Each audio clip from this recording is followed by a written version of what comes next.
Assalamu alaikum. Dear student, in today's lecture, we are going to discuss about water quality parameters for fish culture.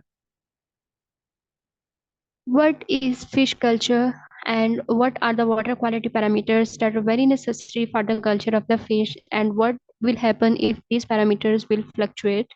Actually, successful pond culture operations mainly depend upon the aquatic environment in which the fish remains and on the sufficient food organism in the pond. There are two things that are very, very important. The first one is a feed, and the second is the aquatic environment in which organisms survive.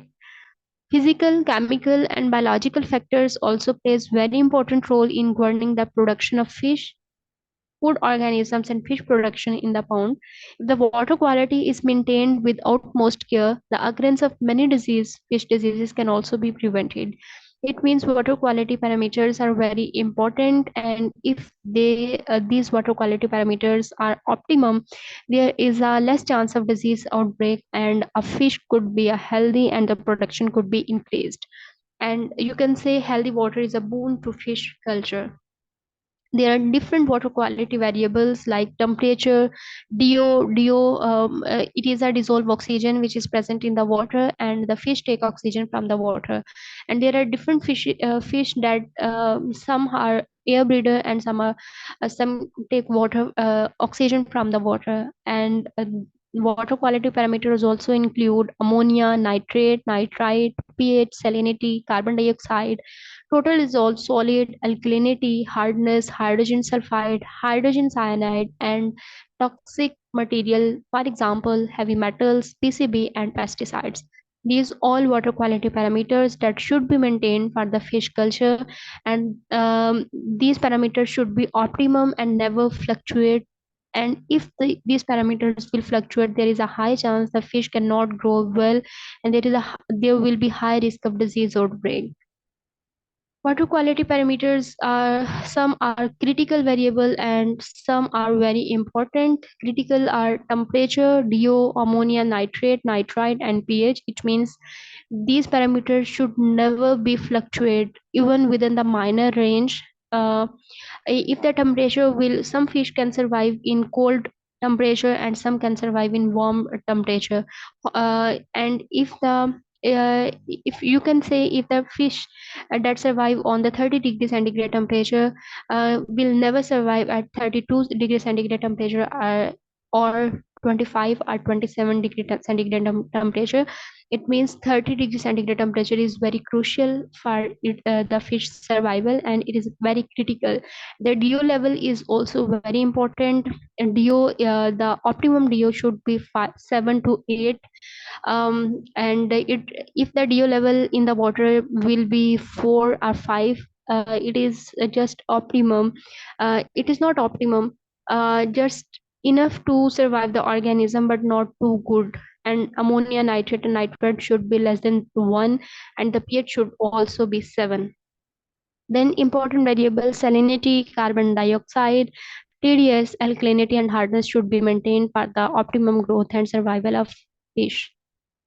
Water quality variables, the first we will discuss about the temperature. There are three classification: cold water species that survive below 15 degrees centigrade, and that fish that live below 15 degrees centigrade are salmonids and whitefish. And cool water fish between 15 to 20 degrees centigrade, and warm water fishes, many freshwater fishes like tilapia, rahu, grass carp, all are fresh warm water species, and they survive above 20 degrees centigrade temperature.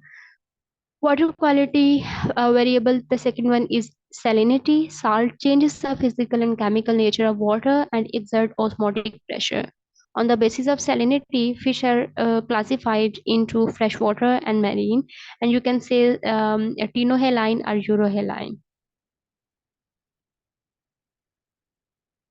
If we talk about the fish that live in fresh water, how they will maintain the water and salt concentration, and you can see how they maintain the homeostasis or osmoregulation. If the fish live in fresh water, it will produce dilute urine and large quantity of water from the body, because excess water is harmful for the fish. So in sense of producing dilute urine, it maintains the water inside its body. And the fish that live in salt water or marine water, you can say, that fish produce concentrated urine, because there is a high amount of salt present in its environment. And to maintain the osmoregulation, it excrete the fish have rectal glands through which the salt is secreted from the body, and produce a concentrated urine that enable the organism to survive in that environment.